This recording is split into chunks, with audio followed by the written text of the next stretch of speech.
Napansin just on.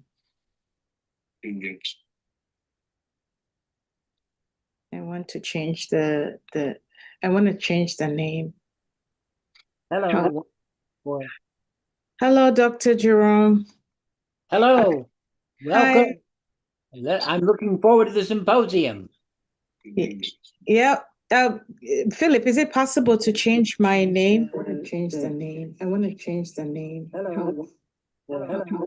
Hello, Dr. Jerome. Hello, Dr. Jerome. Hello. Hello. Looking forward to the symposium. Yeah. Philip, is it possible to change my name? I want to change the name. Hello. Hello, Dr. Jerome. Hello, Dr. Jerome. Hello, Dr. Jerome. Hello. Looking forward to the symposium. Yeah. Is it possible to change my name? I want to change the name. David, is that you there? It is me, Jerry. It is me. I'm getting a lot of feedback, but I don't have any visual component. Is that you? Yeah, it's me. I can see your name, Jerry. I see your name and I see my name, but I don't see anything else.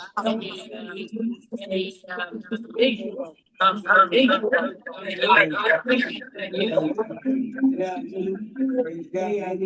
Jerry, we should have used your system and gone to Kibera.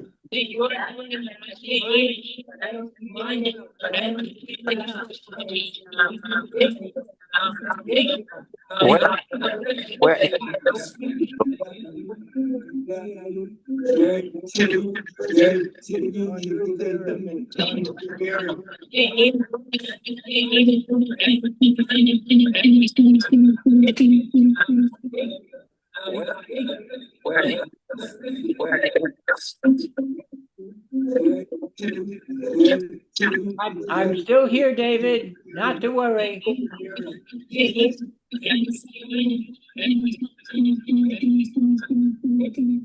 Jerry, if I had a laser pointer, I could point it at you.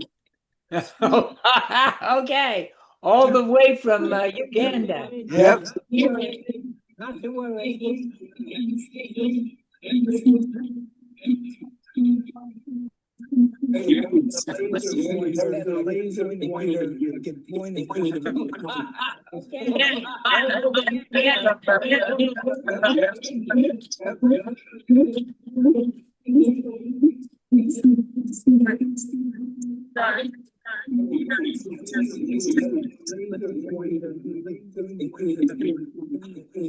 Hey, Vivian, are you there? Vivian, can you hear me? I can hear you, but there is a lot of echo, and so I'm just being quiet for a little bit. I'm marked as Mark Ducey. I'm trying to figure out how to change my name.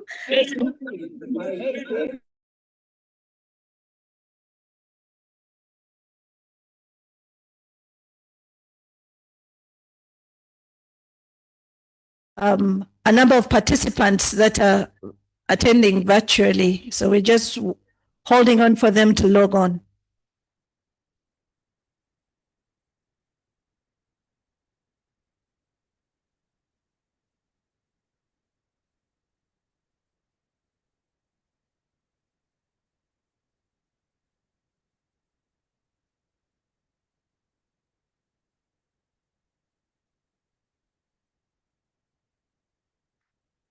Online participants, we just need to be sure that you can hear us.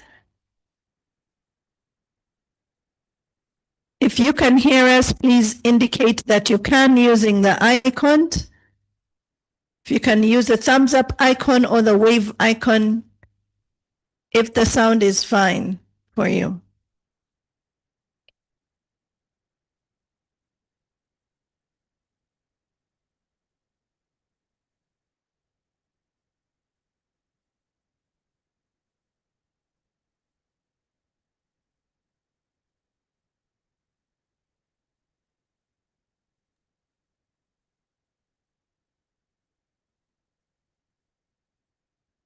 Saluzi, we are waiting on you.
Are we ready?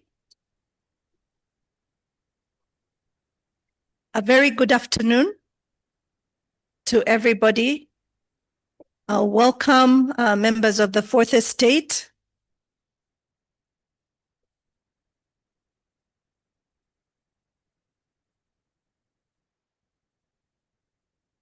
Fahad, we have an echo.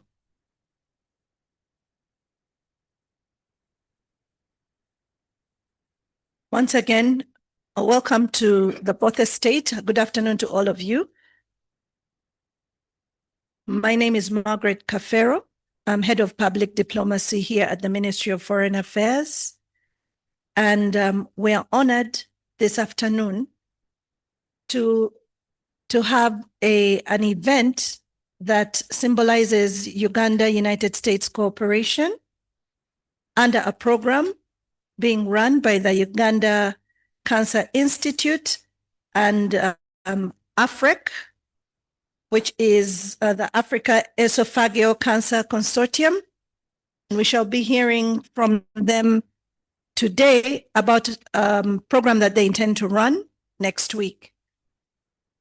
The Uganda Oesophageal Cancer Symposium aims to bring together experts, healthcare professionals, researchers, policymakers, and patient advocates to share knowledge, to discuss strategies, and foster collaboration to address the burden of oesophageal cancer and solutions to the challenges. This media launch is meant to break down for the public what exactly oesophageal cancer is and what the challenges are that are faced by media personnel in the treatment of oesophageal cancer, but also new technology that has been discovered that needs to be rolled out in the treatment of oesophageal cancer. With me today is my colleague, Philip Luzi, from the Uganda Embassy, Washington, D.C., and he'll be running the program with me.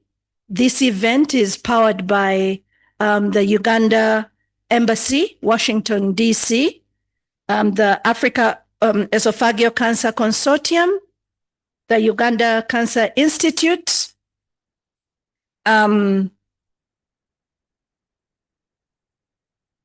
they will be hearing from them and from a team of surgeons who will be explaining what breakthroughs there are in the treatment of esophageal cancer. The reason you're at the Ministry of Foreign Affairs today is that part of the mandate of embassies of Uganda abroad is to look for all kinds of developments in science and technology and share them with the people of Uganda. And that is part of what the Embassy of Uganda will be doing.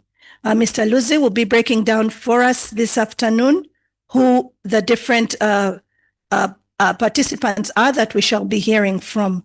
And I'd like to pass the floor on to him. Mr. Luzi? Thank you so much, Margaret. My name is Philip Luzi. I work with the Uganda Embassy in Washington, D.C. This is a small breakdown of our program for today. Margaret just went through the introduction and the opening of the launch. Next, we shall have opening remarks from the representative of the Uganda Embassy in Washington, D.C., followed by Mr. Nixon Niozima from the Uganda Cancer Institute. Then Dr. David Fletcher from the Africa Oesophageal Cancer Consortium. And then we shall follow that with Q&A questions from the media team. So over to you, Benon, from the Uganda Embassy in Washington, D.C., if you're online.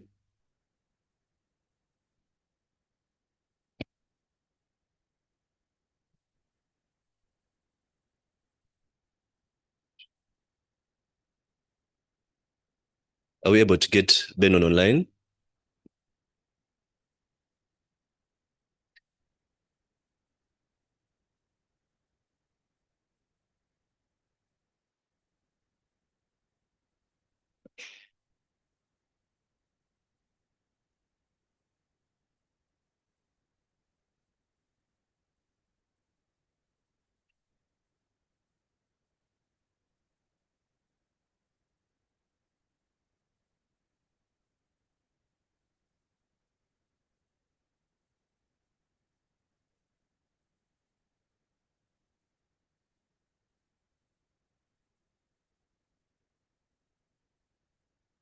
Benon, we're ready for you.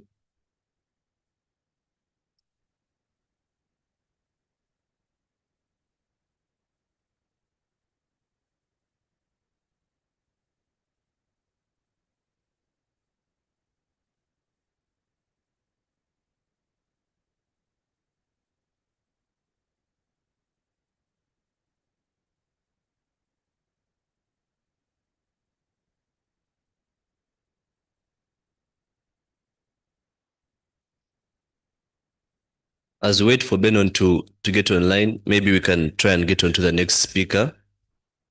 Can we try and get Dr. Fletcher? Actually, sorry, Dr. Nixon Niozima, maybe you can speak as we try to sort out our technical difficulties. Thank you. Thank you, Philip.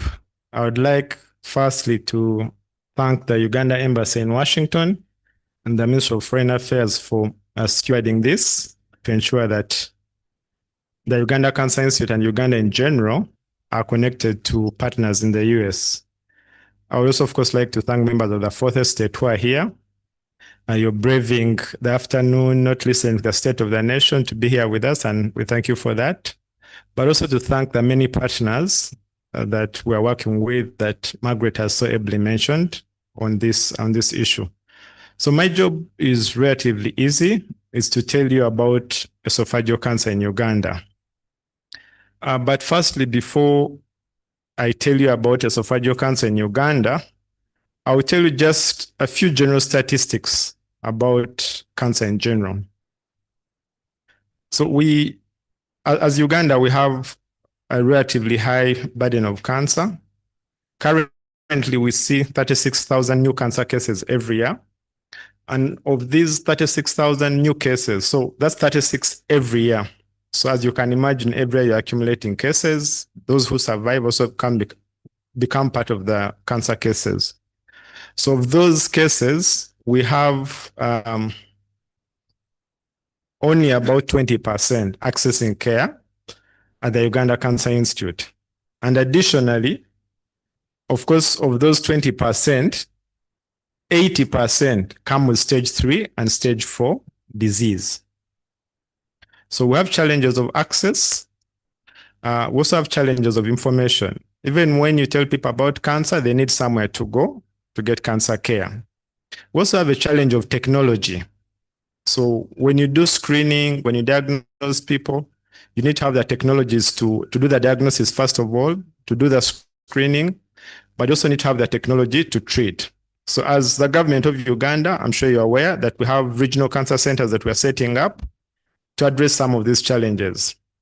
And our target as an institute is that within the next 5 years, so by 2030, we'll be able to get 85% of all cancer patients getting their care through the Uganda Cancer Institute system. Now, more specifically to esophageal cancer. Esophageal cancer is one of the commonest cancers in Uganda. It actually ranks number 5 among the commonest cancers. In Uganda, it's cancer w'omumiro. So it attacks the esophagus, which is one of the tubes connecting the mouth to the stomach.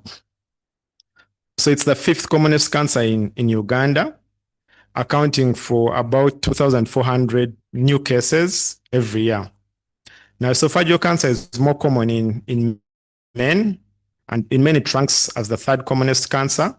In women, it's the 5th commonest cancer. The challenge we have with esophageal cancer, again, like I've said, about 82% of the patients with esophageal cancer come with stage 3, stage 4, so advanced disease. Only 18% come in stage 1 and stage 2. And that presents challenges with survival. The average 5-year survival for esophageal cancer is 4.5% in the country. So that means of the patients who are diagnosed in, say, 2015 or 2020, only 4.5% will be alive in 2025. So that means the survival is very poor. What are some of the challenges? Some of the challenges that we have, and some of which we're trying to address through this symposium and through these partnerships, is access to early detection and diagnostic services, and of course, access to interventional services. So esophageal cancer requires you to have tools to diagnose, either to do endoscopy, to do CT scans, and other imaging, which are not accessible in many parts of the country. Right now, of course, the ministry has rolled out CT scans to all the regional referrals and other imaging equipment. But we need to do more as a cancer institute, as a country. We need to sensitize the population to take advantage of these services.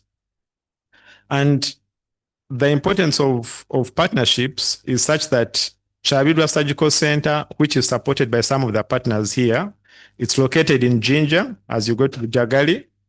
And Chabidwa Surgical Center actually offers an excellent service where they do endoscopy. Endoscopy, you look into the esophagus or the food pipe, and you're trying to see if there's any abnormality. And they have set up an excellent service where they're doing that at subsidized prices. Actually, almost free of cost, and they'll talk about the services they offer.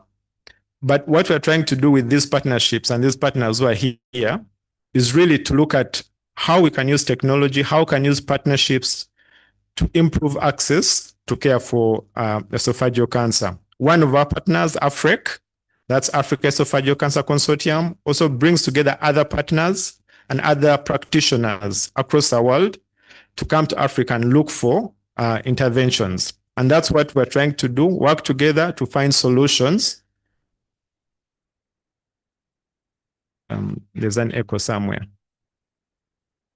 To find solutions to this challenge, where we have the 5th commonest cancer having a very high mortality of 95% of the patients dying within 5 years of diagnosis.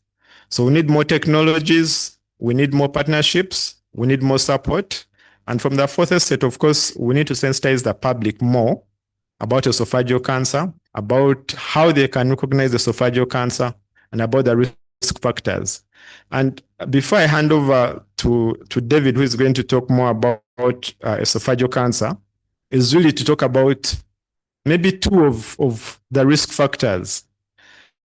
Some of the commonest risk factors for esophageal cancer are smoking, including chewing tobacco, but also alcohol. Alcohol is one of the big risk factors. And I mention alcohol because alcohol in Uganda is particularly important as a risk factor.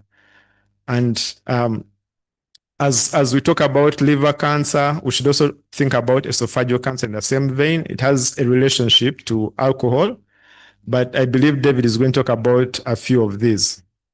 So in light of all this, we have organized what we're calling the first Uganda Esophageal Cancer Symposium, and we hope this will be an annual event.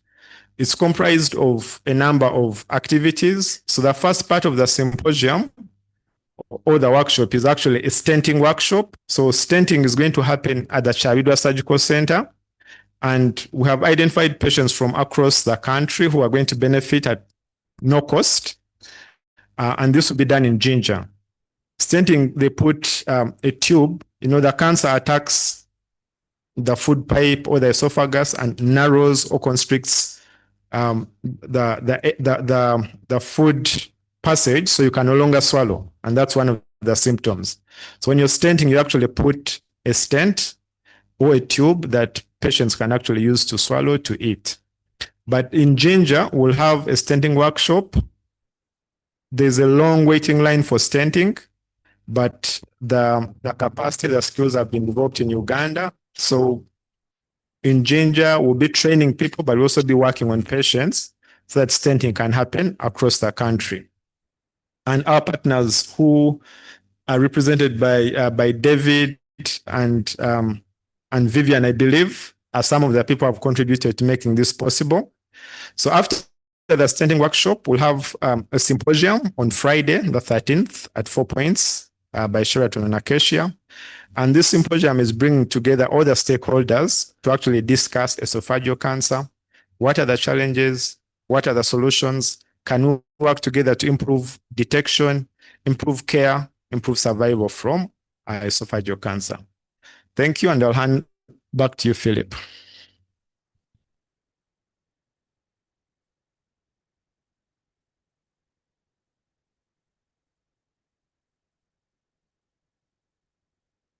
Much, Dr. Nixon.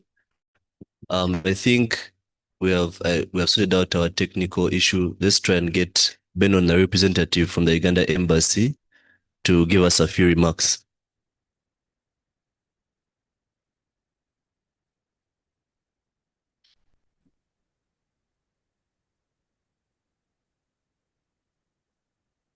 Okay, it seems Benon has gone offline. I would like to invite Vivian from the Oesophageal Cancer Consortium to invite Dr. David Fletcher, who will be speaking. Over to you, Vivian. Hi, I have no way of knowing whether you're hearing me, but just give a thumbs up if you can hear me. I think that would be great.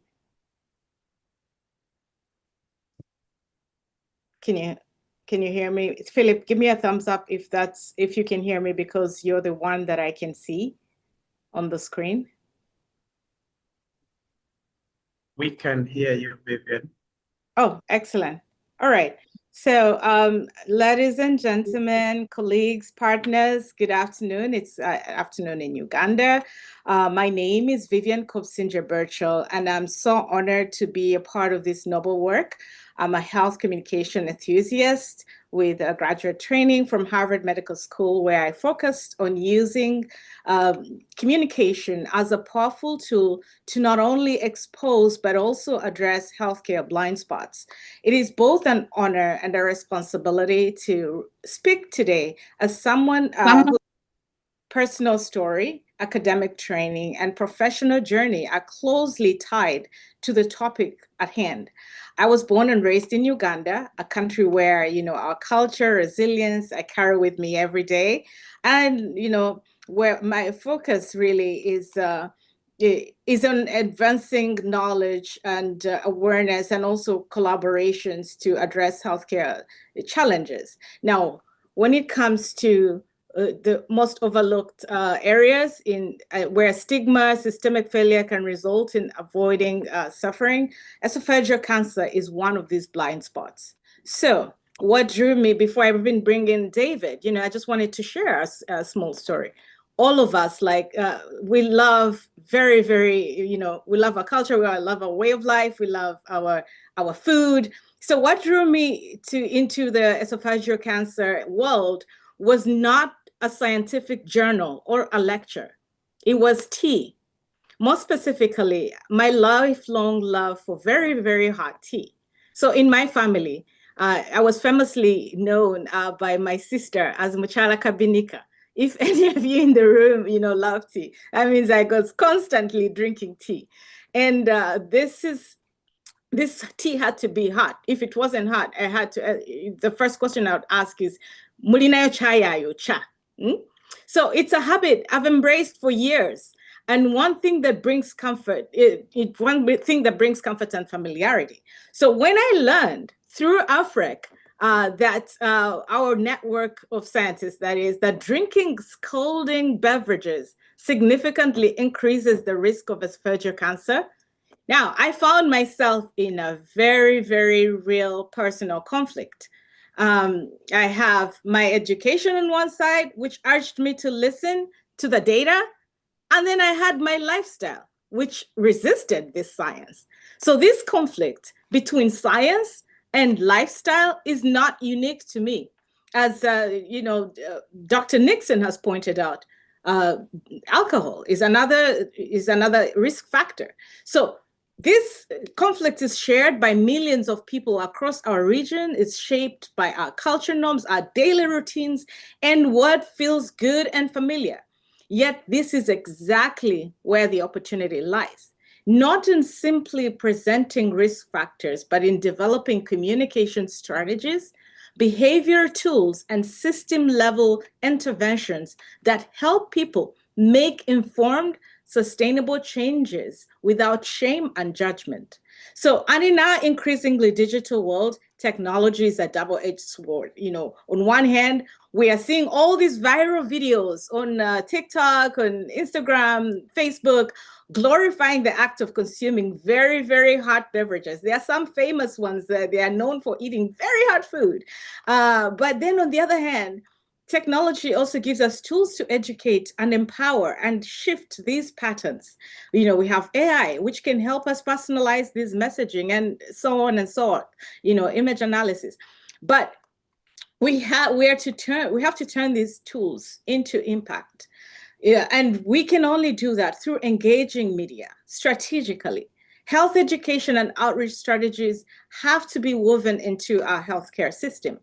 And this includes sensitive media campaigns. And it's so great to be having this conversation with many of you reporters and people from all these journalists to help us spread this message, because the science is clear, the innovation is available, but what we need is the collective will to share these stories in a way that will really change behavior. So in this fight against esophageal cancer, we're going to focus on clinical interventions, yes, but it's also about changing the story, a story where people are informed, where the risks are known, and where technology supports rather than confusing us. And so that's why we are very honored for this to have this platform to share, through the next week, to share, with partners. And at this point, I just wanted to say thank you to before I bring on David, the partners we've had with this, which is the Uganda Embassy in the US, Washington, D.C., Ambassador Robbie Kakonge, who has been at the forefront of this. We want to thank the whole team out of AFREC, Olympus Corporation that is funding a lot of this, Boston Scientific, Chavira Surgical Center, you're phenomenal, Ministry of Health, MOFA, and everyone. So, and we are, again, like AFREC has a wide range of scientists, but we are honored to have Dr. David Fleischer, who is Emeritus Professor, Mayo Clinic, and is the chairperson of the AFREC Board Foundation, to give us more of a presentation about the science. And then he might also call on another board member to give more information about some of the virtual training opportunities. But for now, thank you all for being a part of it. And we're counting on you to be with us through next week so that we can continue telling these stories and change behavior. Thank you. Over to you, David.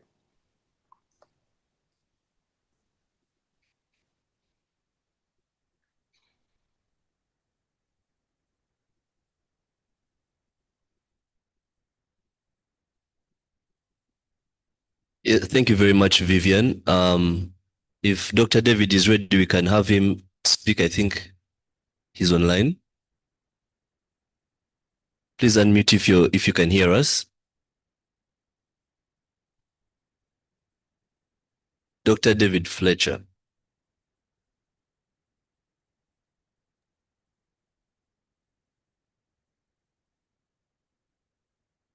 Dr. David, please unmute if you can hear us. Let me begin. I believe you can hear me now. Dr. David Fletcher. Dr. David Fletcher.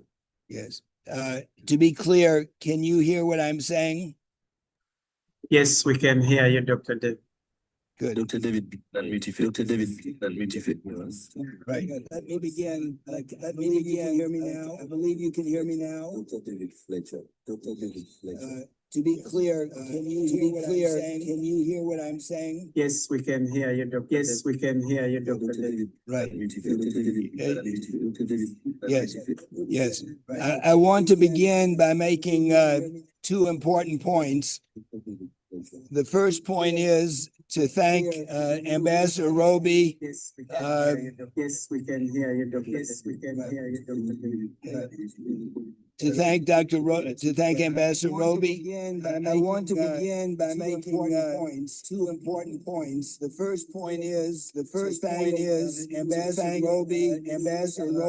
Yes, we can hear you, Dr. Yes, we can hear you, Dr. And to thank our colleagues at Jinja and the Cancer Institute.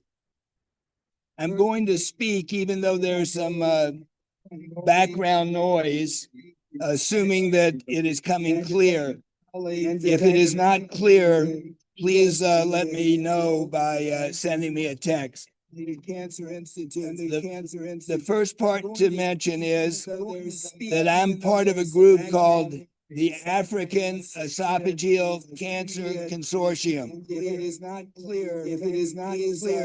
The consortium was formed 8 years ago after a meeting at the National Cancer Institute. It was important to find out that many people and many physicians in science in Southern and Eastern Africa had a terrible problem with esophageal cancer, but there was not a good understanding of the cause. There was not a good understanding of how to work together. What the consortium has done is to bring people together, and I'd like to share with you some of the accomplishments we've had. I would like to, before I go on, just check with Philip or Nixon. Can you hear me okay? To bring people together. I'd like to share with you some of the accomplishments we've had. I would like to, before I go on, check with Philip or Nixon. Can you hear me okay? Can you hear me okay? People together to share with you. I'd like to share with you some accomplishments we've had. I would like to, before I go on, check with Philip. Yes, with Philip. Can you hear me okay? Yeah. Vivian and Jerry, can you guys know if they can hear?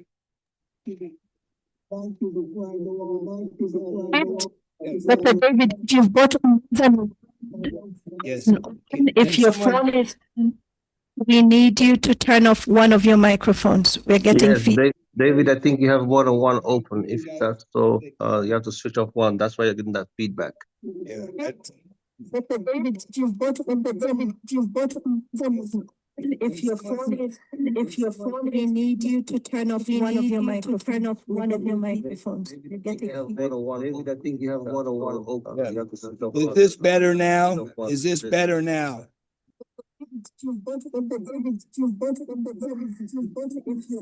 Yeah. Can someone say, Ike, is this better now? Yeah, I can hear you, David. But I think there's still a feedback. There's like an echo. It's not from me. All I have is a computer, Ike. I don't have a phone. Okay, go ahead, David. We can hear you clearly. Yeah. Can someone say, Ike, is this better now? Yeah. Yes. Still I echoing. can hear you, David. There's still a feedback. I think there's still a feedback. It's not for me. All I have is not for me. All I have is a computer. Yeah. Okay, go ahead. I'm going to proceed. Go ahead, David. I'm going to proceed, and I apologize for any problems with the volume. Yes. I'd like to say some of the things that the group of AFREC has accomplished. We started in 2016 with 23 people in 4 countries. We now have members, over 200 members in 14 medical sites in 8 countries. The most important thing, I think, is that we work together and collaborate, and we share things with one another in a way that's the most successful. Some of the accomplishments include this. As was mentioned earlier, the problem with the disease is that many people don't know about it. We share things with one another, and they don't know to come to the doctors if they have symptoms. So most people present at a very late stage. Usually they are told in many medical centers, nothing can be done. But in fact, in all of the AFREC sites, we're able to put in a tube that gives patients some quality of life. In fact, the symposium and the course in Jinja, which will be the first one in Uganda, brings in doctors from Uganda from 4 areas of the country. It's been organized by Dr. Joseph and his team with Anna as a support. And let me tell you that they're as good as anybody I've worked with in terms of organization, getting things done.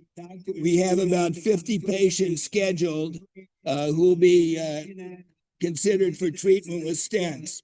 And again, that's an important thing, but it has a few limitations.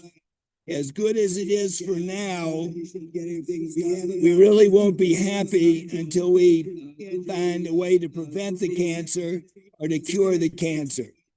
When you put in a stent, the patient feels better and they have some dignity because they don't have to walk around with a spit cup. But again, the goal is to prevent it and to cure it. Currently, that's done with endoscopy in most of the world, but the real goal is to see if we can find a way where this can be accomplished without endoscopy. And right now, there's collaboration from different centers. The National Cancer Institute, United States, will be happy to join with Dr. Oram and the Uganda Cancer Center and other colleagues there. We also work with the World Health Organization, and in addition, several medical centers in the United States, including Mayo Clinic, where I work, Mount Sinai, New York, where Dr. Way works. I'm going to leave some time at the end for Dr. Way, because he's accomplished something in Uganda, and Uganda can be proud to say that there's no other country in the world that began the teaching people with something called remote teaching. In just a second, Dr. Way will talk about that. But the goal, as I say, is to try to set up programs where we can prevent cancer, and that can be done with screening. For example, in Malawi, where we had a course 2 months ago, instead of having an endoscopy, a patient can come in and swallow a small capsule on a string, which can collect cells, which can help determine whether or not the patient is at risk for cancer. If something like that could be spread through the region, and it's certainly hope that it can be, it would be a huge advance, not just for Uganda, and in the countries in Southern and Eastern Africa, but the rest of the world. So Uganda can be very proud of what they're doing in this case. I'm still having some problems with the background noise, but before I turn it over to Jerry, here's what we have to look forward to. A course in Jinja led by Joseph and to train 4 teams of doctors to meet with the Minister of Health and to hopefully see how we can work together. Most importantly, to collaborate with the Uganda Cancer Institute. And I think the most important thing for me is to see how the collaboration not only helps us solve the problem of cancer, but makes friends around the world where we can teach each other and learn different techniques to solve the problem. Again, I apologize if there's been some noise in the background, but I'd like to turn it over now to my colleague, Dr. Jerry Way, who's in New York. And Dr. Way was the first person in the world, and he did it in Uganda at Kibera with Dr. Joseph. The first area in the whole world. Uganda was #1, the first place in the whole world where distant and remote teaching and learning was carried out. So Jerry, if you can take over now, be quiet and turn it over to you. And once again, I'm right now in the airport in Washington and Dulles. There may be some background noise there, getting ready to get on a flight to fly to Uganda and tomorrow. Thanks to everyone. I look forward to meeting you in person.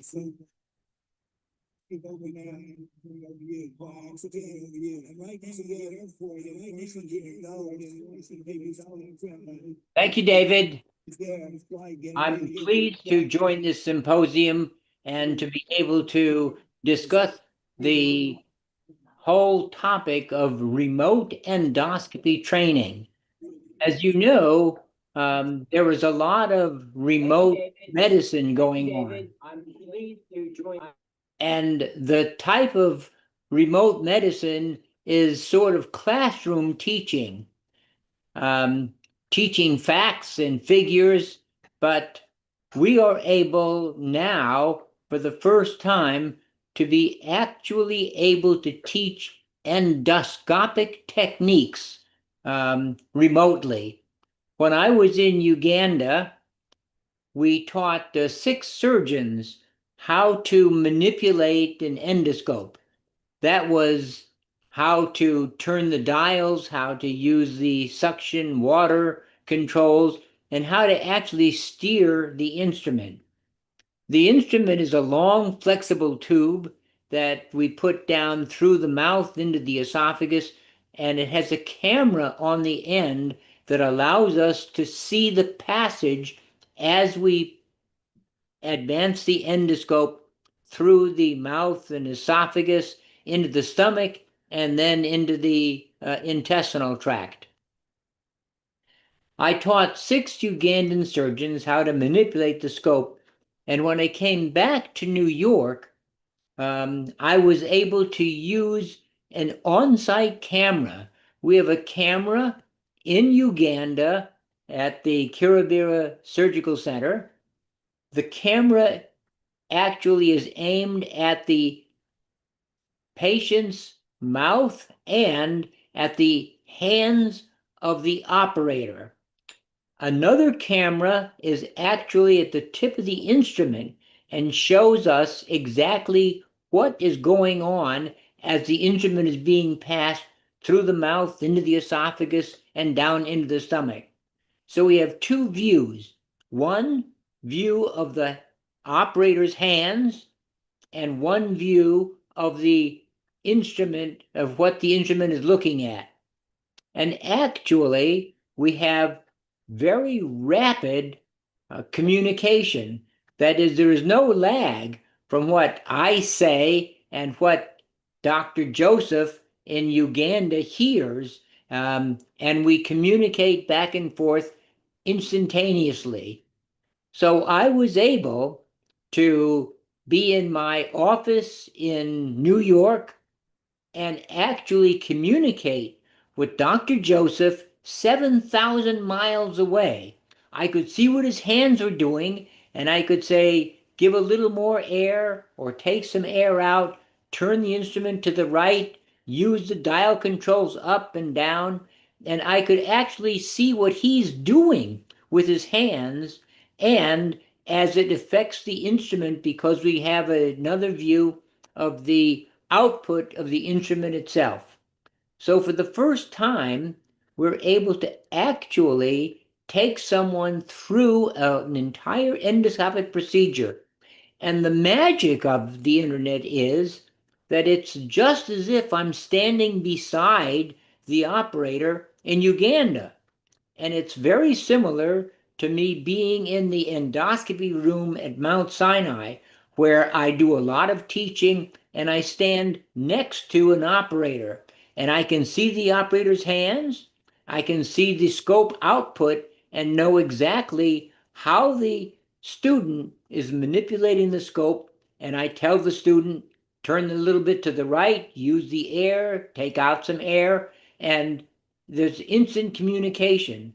So the secret to remote teaching is the rapidity of the internet communication, so that it's just as if I'm standing beside Dr. Joseph in Uganda is very similar to me standing beside one of my students at Mount Sinai in New York. So it's possible to teach and train remotely. For the first time, nobody has ever taught endoscopy remotely. So we've started this with Dr. Joseph and myself, and we've now expanded. We can now train doctors remotely. In fact, one of the problems in the esophagus is not only the cancer problem, but there's also veins in the esophagus that get engorged and bleed. And we put rubber bands on these, very tight rubber bands on these veins, and choke them off so they don't bleed anymore. So this is a technique that is really very delicate.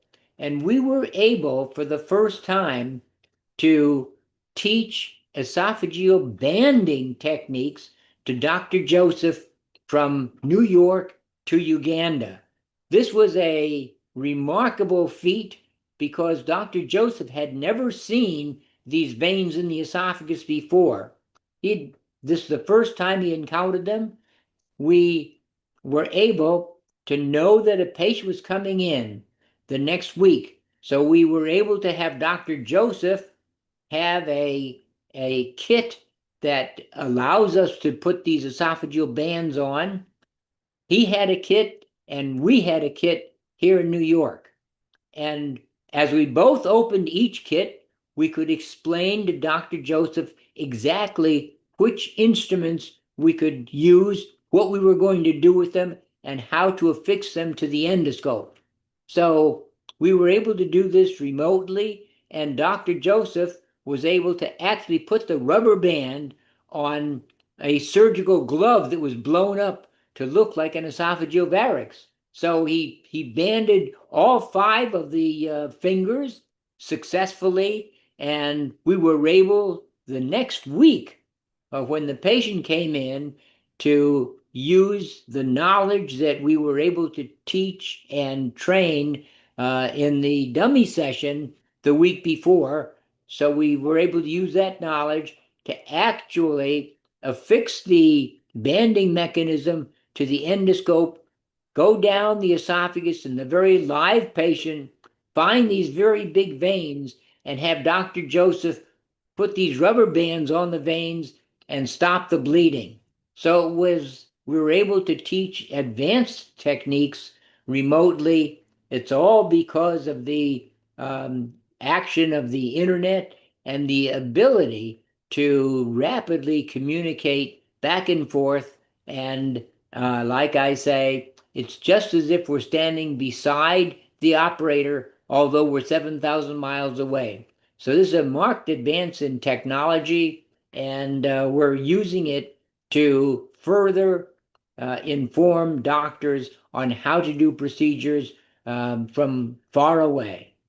Thank you. It's been a pleasure and an honor to participate in this symposium, and I look forward to next week's stent workshop at the Kiribati Surgical Center in Kiribati, which is near Jinja.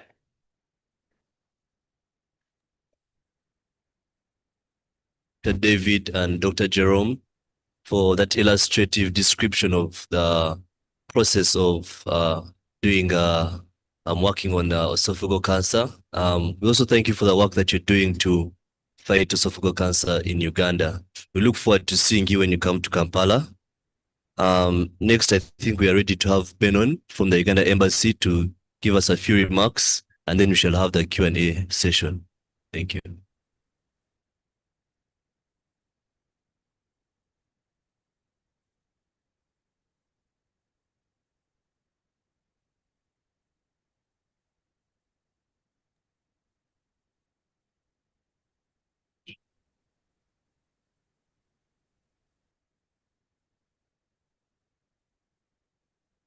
Okay, I think we shall go ahead with the questions for our team online and also in the room.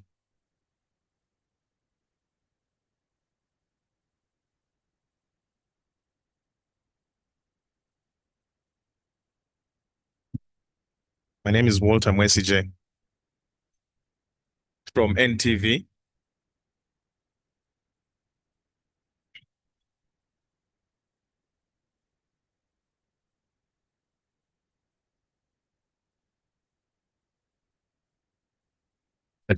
Yeah, it's Walter Mwesije from NTV.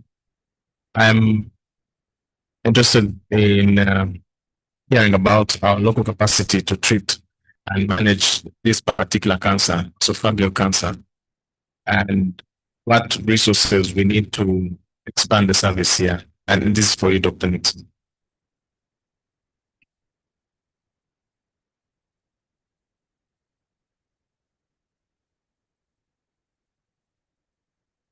If we all please, then you can answer.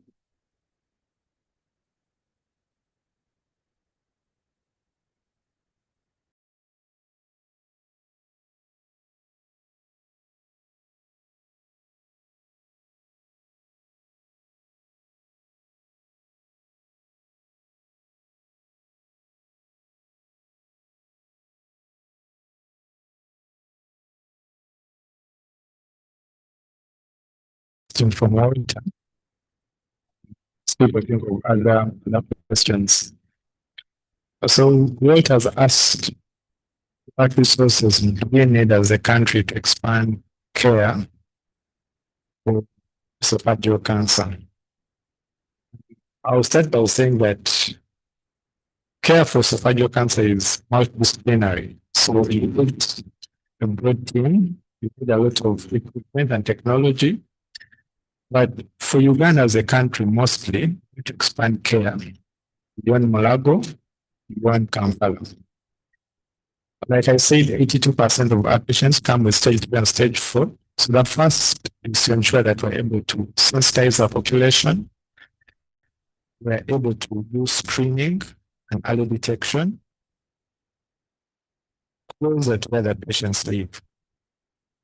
So what Africa is doing, Child Surgical Center, is taking the services to the community. If you do endoscopy, you'll be able to see, you'll be able to take off the biopsy, and you'll be able to diagnose. So those are already a number of services that I've talked about. So you need the endoscopy services or colonoscopy services. You need the imaging services. Endoscopy services, I think, now are limited to Kampala and maybe Jinja. The Ministry of Health has a plan to roll this out to regional referral hospitals, but still maybe some ways removed. But we need to have those services in the community. What we continuously say as the Cancer Institute, that unless patients are in pain, they are not going to travel 500 kilometers to come for screening. So we need to take the services to the community where they can be screened.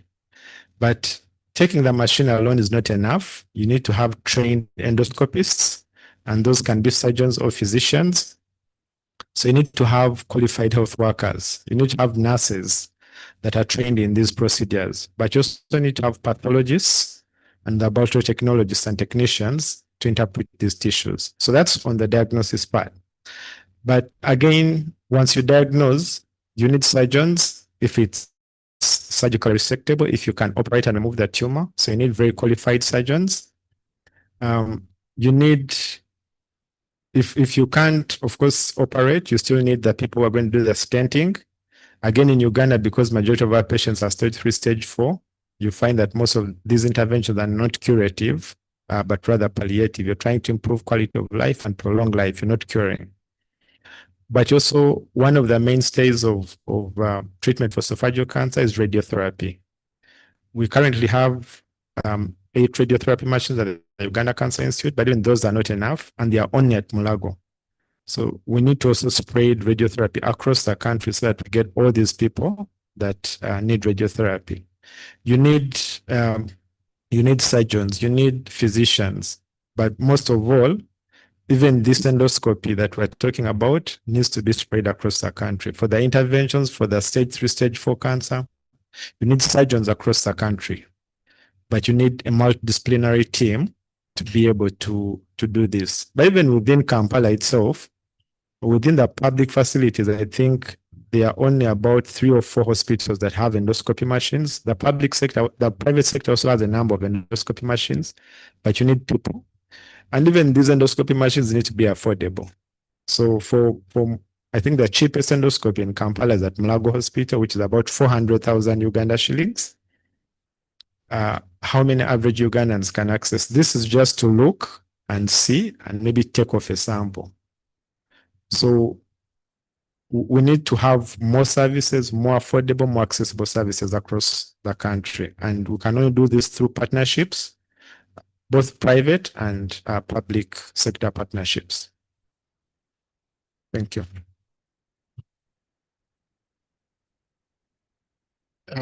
This is my name. I work for UBC TV. And I do have 2 questions, or maybe 3. The first one will be about, you mentioned that oesophageal cancer is the 5th most prevalent in the country, if I'm not wrong. So can you please mention the first 4 in their order, so that the first 4. Then secondly, if I heard you right, you said 95% of the patients diagnosed with this cancer die within 5 years of diagnosis. Do you have the numbers, let me say, per annum? How many people do we lose per annum? And what are the cost implications to the government of Uganda? Thank you.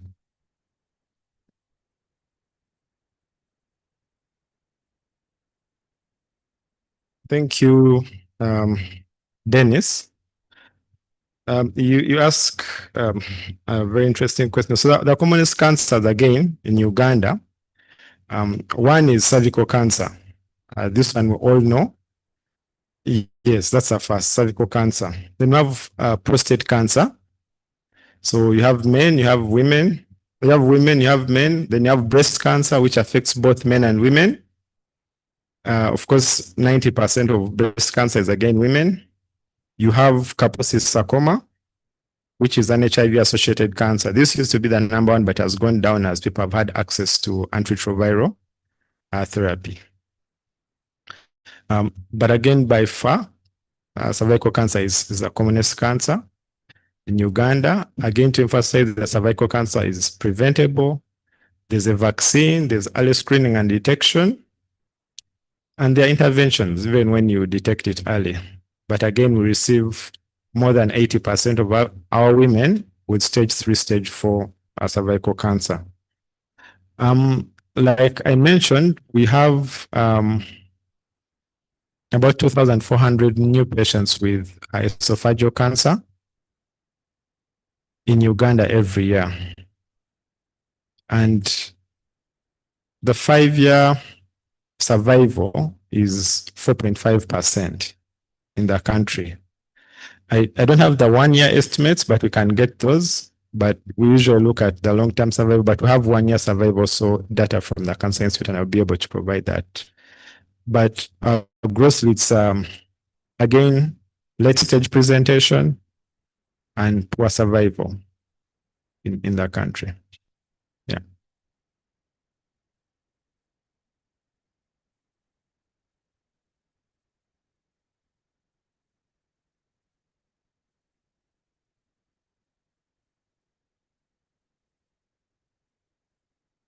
questions?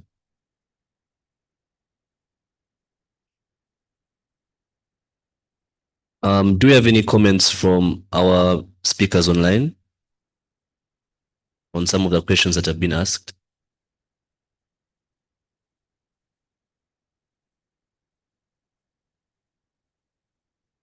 Okay, go ahead. Jeff from NTV once again. Also, Dr. Nixon, I know you're also in charge of training and at the Cancer Institute. How do we leverage such partnerships in, equipping our own people? Because in most cases, they don't last that long. How do we leverage the benefits entirely? Thank you, Walter, again.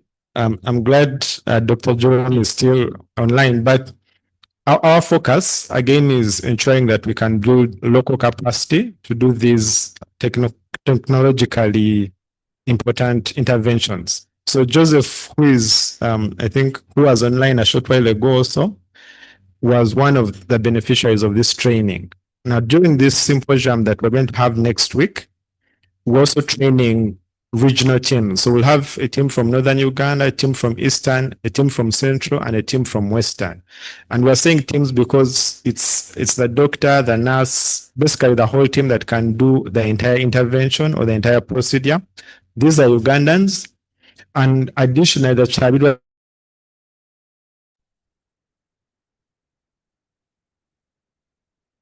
in the hope is that public-private partnerships will be able to actually continue this training with Africa and with the other partners.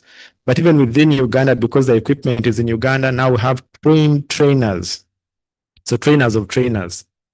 So like Joseph, they'll be able to actually do this training locally. And even next week, we hope to sign another MOU with the different partnerships to ensure that actually the training continues. As Cancer Institute, we want to have as many trained Ugandans as possible, not working only at the Cancer Institute, but even if they are working in private hospitals, that still works for the country. We are working for the country, not just for the Cancer Institute, but just to make sure that we have these technologies, these skills within the country to really provide access, whether private sector or public.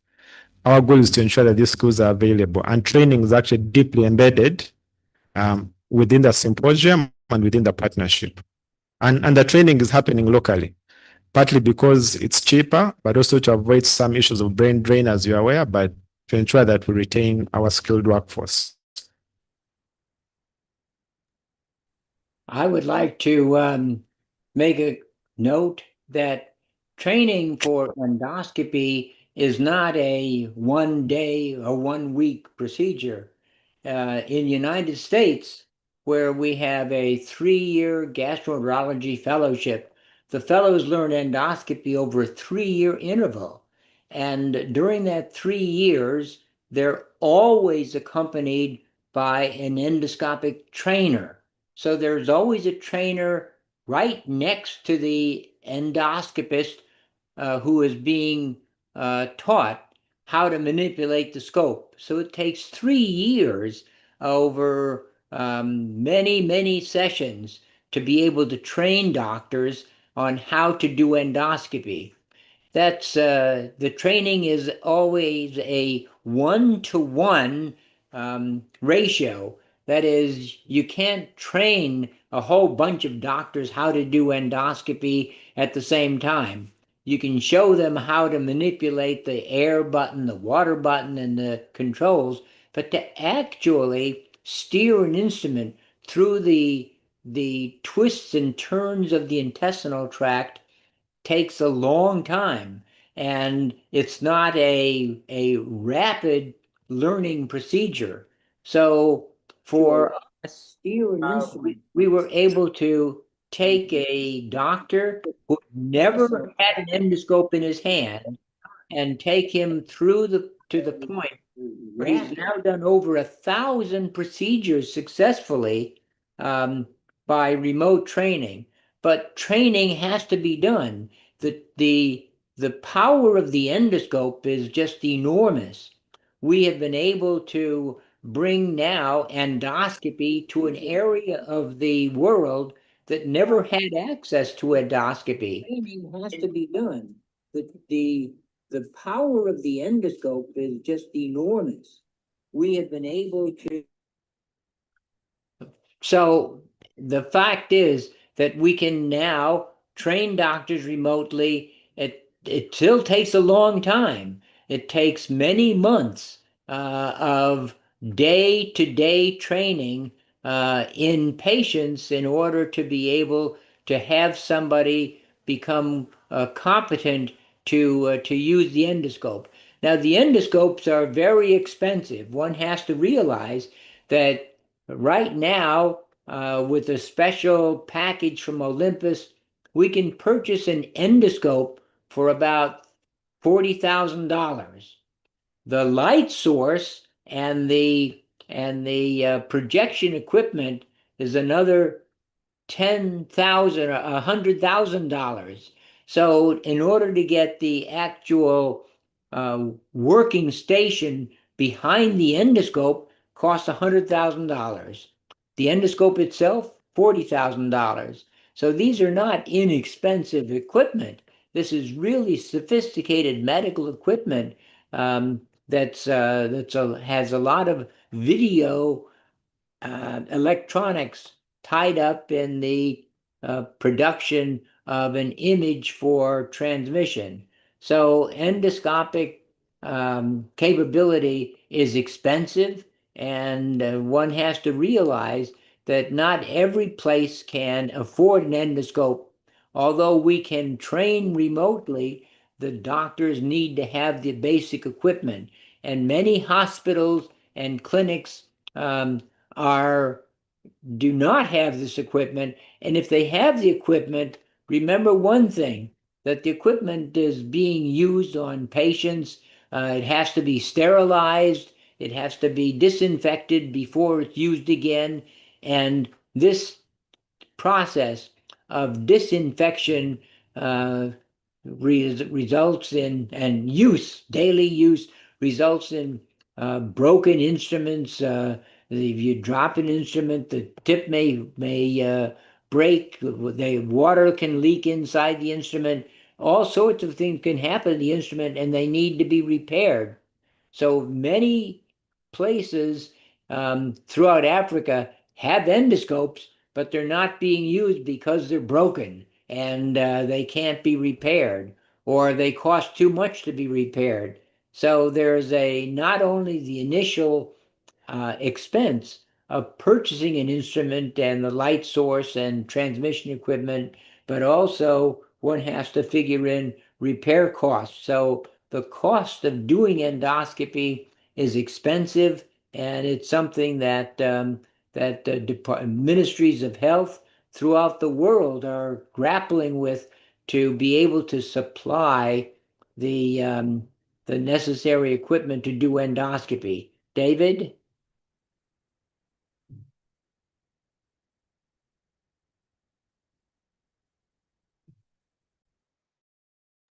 David, you can unmute. I think you're muted. The necessary equipment to do endoscopy. David? Yeah, I'd like to add some things that everyone has said to make it seem more doable rather than so many hurdles. And what David, you can unmute. I Yeah. think you're muted. I am unmuted. I am unmuted. David? Yeah, I'd like to add some things that everyone has said to make it seem more doable. So let me go forward with a few things. The whole I'm unmuted. I'm not muted. Yeah, I'd like to add some things.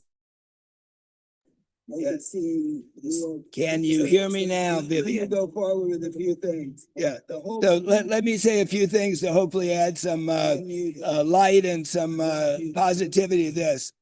As Jerry said, the first thing you need to do is have physicians that are trained. You're starting with what Joseph is doing today, and after the next week, there'll be 4 times as many people who are skilled to do this procedure. The way that Africa has worked, we've asked those four people after they're trained to train 4 more people. And so that's the way it begins to get more. The second thing is, as Jerry said, with this remote teaching, that'll be easier to do. The third thing is that with endoscopes being expensive and stents being expensive, how can Africa help? Here's one of the things we can do. The stents that Joseph will be putting in the United States cost $1,500. Through a partnership with Boston Scientific, Joseph will be paying nothing for those stents. So instead of $1,500, Joseph will be paying nothing. And we're working with different programs so that they'll be less expensive. In terms of the endoscopes that Jerry mentioned might cost $100,000, we're working with Olympus, who's the sponsor of this, and they've agreed to sell these at less than 50% AFREC sites. In addition to that, one of the main problems with these is the repairs. So with the relationship with Olympus, they've agreed not only to sell the endoscope at a reduced price, but to give a 3-year warranty. So if there's any damage to any of the instruments, Olympus will repair them for free once the warranty is bought. So even though this is a big hill to climb, we're starting with the training of doctors. We have partnerships that can give us things at less prices, and it's still a big deal, but we can do it. Olympus will repair them for free once the warranty is bought. So even though this is a big hill to climb, we're starting with the training of doctors. We have partnerships that can give us things at less prices, and it's still a big deal, but we can do it. Olympus will repair them free once the warranty is bought. So even though this is a big hill to climb, we're starting with the training of doctors. We have partnerships that can give us things at less prices, and it's still a big deal, but we can do it. Olympus will repair them free once the warranty is bought. So even though this is a big hill to climb, we're starting with the training of doctors. We have partnerships that can give us things at less prices, and it's still a big deal, but we can do it. Uganda Institute and Makerere University. And then on the 13th, we shall have the symposium, which will start at 9 a.m. to 5 p.m. So those are the 3 activities we'll be having. There's nothing else. I think we shall try and get Dr. David to say something once more, and then we can close. Thank you. Before Dr. David comes on, he's saying no. I just wanted to add that, we've talked a lot about the clinical part of this. I think we shall try and get Dr. David to say something once more, and then we can close. Thank you. Before Dr. David comes on, he's saying no. I just wanted to add that, we've talked a lot about the clinical part of this. I think we shall try and get Dr. David to say something once more, and then we can. Yeah, so sorry about the echoes. I'm just going to go with it, and we'll figure it. So we've talked a lot about the clinical part of managing esophageal cancer, the cost of equipment, the diagnosis and screening. But I think it's going to be very important for all of everyone in the room, the media, to spread the. So we've talked a lot about the clinical part of managing esophageal cancer, the cost of equipment, the diagnosis and screening, but I think it's going to be very. All right. I think we're managing this. We've talked a lot about the clinical part of managing esophageal cancer, the cost of equipment, the diagnosis and screening, but I think it's going to be very. So anyway, like I was saying, it's good. It's very important for us to send out the word about the risk factors because they are very ingrained in our lifestyle. The hot beverages, the poor oral health, there are many risk factors that we'll be learning across, over the week. Because prevention, as we've always been told, is easier and cheaper than treatment. So my request as someone who is really into health communication is to urge the media to be a part of all these activities going on and help us amplify the message. Help us amplify the message of prevention, of awareness about, first of all, the disease. And I like that Dr. Nixon started by saying what it was in Luganda. Luganda is just one word, one language in Uganda that has multiple languages. So, the first thing would be, what is that called in other languages so that everyone can understand what we're talking about? There is one thing, having an audience of English speaking speakers, but it affects everyone in every region of Uganda, regardless of where they live and what language they speak.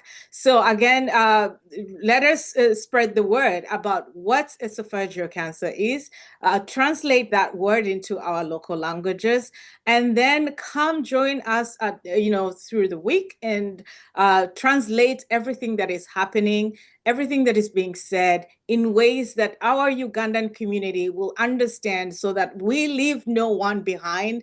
And I am proud to be in both worlds, as a Ugandan, born Ugandan, and also as an American working with AFREC. I mean, it's an honor to work alongside all of you. I feel home in the world, and happy to be a bridge. And AFREC is committed to just supporting and working with all of your stakeholders. But over to you, David. I know you have to run soon. You're at the airport. He's at the airport coming to Uganda. And AFREC is committed to just. Can anyone hear me now? Vivian, you raise your hand if you hear me. You, David. I know you have to run So, soon. so At the airport. He's at the airport coming. Getting muted by the host, but I think I'm good now. The most important thing I'd like to say is, here's what you should get out of this meeting. So before the last few years, there was nobody even beginning to train doctors in Uganda or any of these countries, and now it's going on. That gives hope not only to the patients, it gives hope to the doctors. Instead of the doctors saying, there's nothing I can do to help you, they can say, we can either palliate you or help with another plan. So if I was a journalist in the audience, what I would want to write about is any important projects start with a plan, and where there wasn't a clear plan before, working with the UCI and working with the Ministry of Health, we can put a plan in place that gives hope. And once you have hope, then you can develop a precise plan. That's all I got. I'm going to catch an airplane. And where there wasn't a clear plan before, working with the UCI and working with the Ministry of Health, we can put a plan in place that gives hope. And once you have hope, then you can develop a precise plan. That's all I got. I'm going to catch an airplane. Okay. We would like to apologize to Dr. David for cutting him short. Vivian, maybe you could send him a message and apologize. We look forward to seeing him in Kampala. So thank you very much, everyone.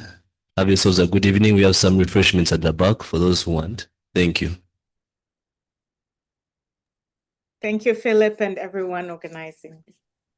Thank you, Philip. Thank you, Vivian. Thank you, everyone else. Oh yeah, we forgot to introduce Ike, one of our board members. No, that's fine. All right. Cheers. Cheers. Dr. Wei, it was awesome to have you here. Really. Okay, thank you, Vivian. This has been a very interesting symposium, and I hope that the journalists realize the importance of doing this public relations campaign, because esophageal cancer is so prevalent in this area. Remember that there are 3 areas in the world that have a high esophageal cancer incidence. One is China, one is Iran, and one is the southeastern part of Africa. This has a high incidence of esophageal cancer, and this is why the information has to be given out to the people, that they realize that there is a real problem of esophageal cancer in this area of the world, unique to this southeastern part of Africa. And it's not common everywhere in the world, but it is common here in this area of Africa, and people should know about it and be aware of this tremendous risk of esophageal cancer. Right. And it was learning from Dr. Sandy Darcy during our conversation, talking about the differences in esophageal cancer across the different regions of the world.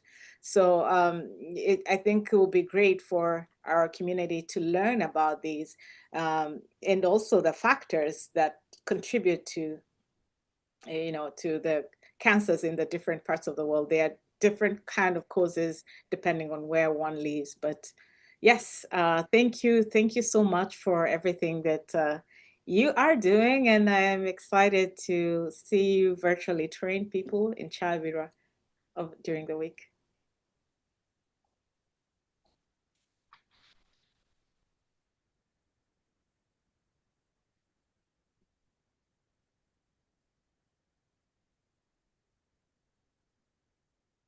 I think we can leave